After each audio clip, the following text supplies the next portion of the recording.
Hello, Namaskar to every one of you. So, this is my third episode on the topic the inner meanings of temple structure and features. So, in the second episode and the first episode, we saw about the human nature because basically our contention is our Indian temples are not only a place of worship but also a medium of spiritual instruction because temples are constructed as a replica, a copy of our human nature. That is the important contention. Okay. So now, with regard to human nature, I have touched upon three aspects. That is panchakoshas, the five layers of human being. The Annamaya, Pranamaya, Manomaya, Vijnanamaya, Anandamaya koshas. That is food layer, prana layer, mano layer, mind layer, intelligence layer, bliss layer. And I told beyond that is Atma. Okay. Then we touched upon Antakarana. That is the four vrittis, four thoughts.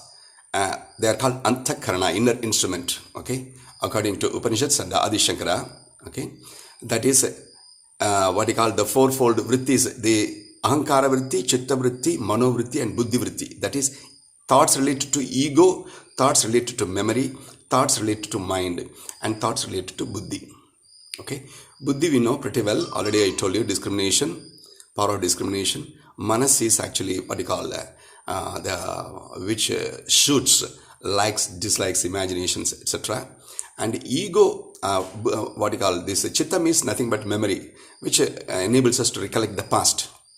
And ego is the ahankara vritti. Okay, I am this body, the body consciousness. From that only all our desires, fears, jealousy, okay, hatred, or even ambitions, all these things, good and bad, both arise. Buddhi actually enables us not only to discriminate but also to plan. Okay, now, the third important aspect I want to touch upon, that is the chakras. We have got about 7 chakras in our body. It occurs in the what you call Yoga Shastra. At the bottom of the vertebra, we see this Mooladhara chakra. Mooladhara, next Swadhisthana, then Manipuraka. Manipuraka in the navel point. Swadhisthana in between navel point and the Mooladhara. Okay. Then Anahata is the heart point. Then Vishuddhi here. Okay, the neck, at the neck point. Then what you call Ajna here, the Brukuti, what they call actually the forehead, Brukuti, the what they call the meeting point of the two eyebrows. Then that's why we put the kumkum there. Okay. Then the 7th is actually Sahasrara chakra at the top of head. Okay. Now, these are all actually what you call the chakras. So these 3 features we find in a temple. That's the important point. Now let us actually get into the what you call the inner meanings of temple structures. Now when we enter a temple, I told the ancient temple, because the ancient temples alone are actually constructed as per the Agama Shastras, Vedic injunctions. Even local temples also may be constructed as per Agama Shastra because it is to be confirmed. I don't know much about it. Some of the temples, the local temples also we find some of the what you call important features like flag mast, Balipida, Vahana, Garbhagriha, etc. Okay, these aspects are there, but the prakaras are not as per the Vedic injunctions. The prakaras are found only in ancient temples. I told this Madurai Meenakshi Amman temple, etc. Suppose taking the case of Madurai Meenakshi Amman temple, when we actually I would like to touch upon actually what I call the Srirangam Ranganatha temple. That is more apt. Okay, Srirangam Ranganatha temple. When we actually confront the Rajagopura, the kingly tower in front, there's such a very big tower. It consists of 14 threshold openings in the middle. 14 threshold openings. These 14 threshold openings, they represents the 14 lokas. The 14 lokas. The 14 lokas, the upper 7 and the lower 7. The upper 7 we say Bhurloka, Bhurloka, Swarloka, Maharloka, Tapoloka, Satyaloka. Like that 7 lokas are there. Then the lower 7 lokas are also there. That is called Atala, Vitala, Tatala, Sutala, Talatala, like that, Patala, like that, 7 lower lokas. Now, these 14 openings represent the 14 lokas, the upper 7 and the lower 7. Now, actually, whatever earth, earthly life, the human realm, the realm, when we say 14 lokas, it doesn't mean different places. It is different realms of existence of the jivas. That is the correct, presentation. The 14 realms, loka is a realm of existence of jivas. Now, human existence, animal existence is there. Then we see actually this plantation. In plantation itself, innumerable varieties are there. Animals also, innumerable varieties are there. They say actually what they call the number of the varieties of jivas are about, they say about 86 lakhs, like that. Okay, innumerable. So we need not much go into that. Now with regard to the temple, these 14 openings represent that this is actually, we are human beings live in the Bhuloka. Even in Gayatri Mantra, Bhur Bhuvaswaha, we say, this is actually Bhuloka or Bhurloka. That is it. And this Bhuloka is the first of the upper 7. We have to note. Because up to the lower 7, the evolution of Jiva takes place. And when the 7th Loka, that is Bhuloka, and the Jiva comes, the evolution is completed. That is actually the Tatparya. And top of the tower, we see a number of kalasas, the sacred vessels. They represent actually the Vaikuntha.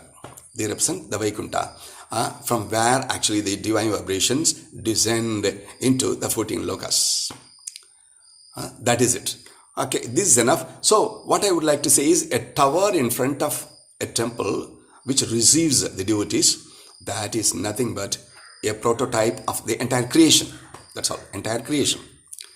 And consisting of the 14 lokas. And the top of that is Vaikuntha or Shivaloka. We can call it in any way the kingdom of God. Okay, that's all. Now, when we enter the tower, we get into the temple, what we first see in any temple, even in the local temple or even in actually ancient temples, first we come across the flag mast. Then, what you call this Balipida. Then Vahana. Then Garbhagriha. This is quite in order everywhere.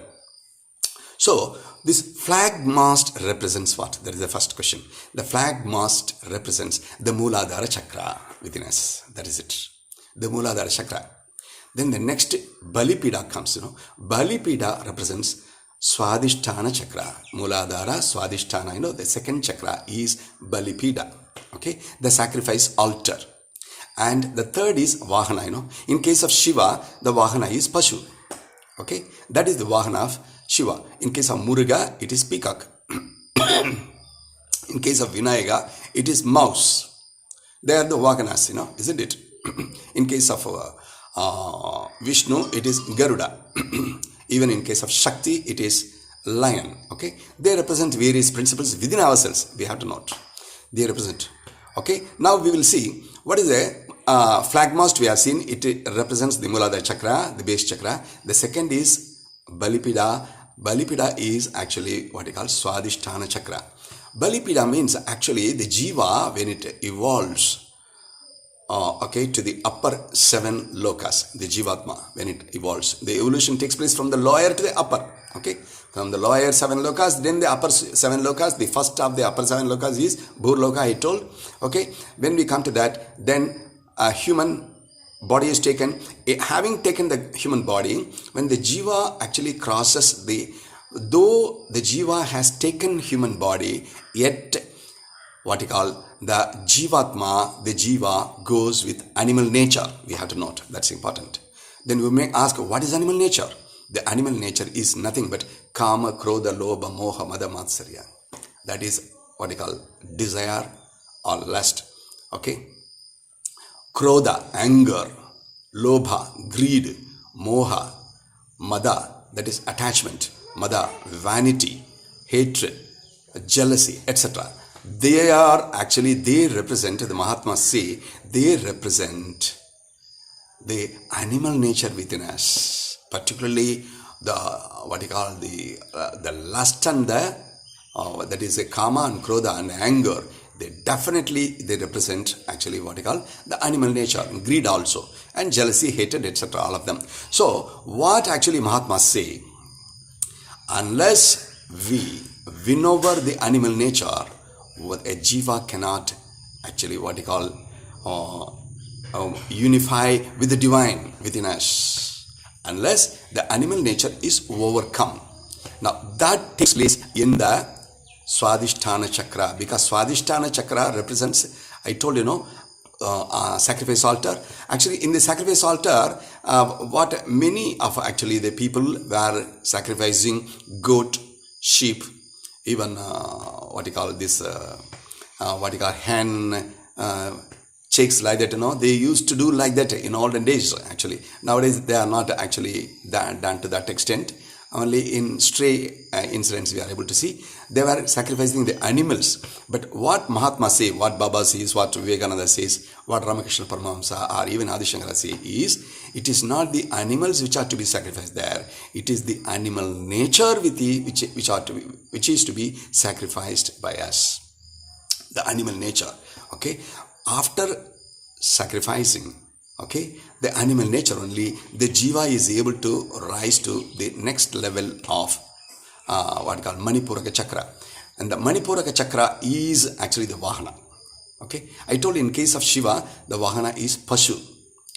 Pashu represents the jiva itself. We have to note.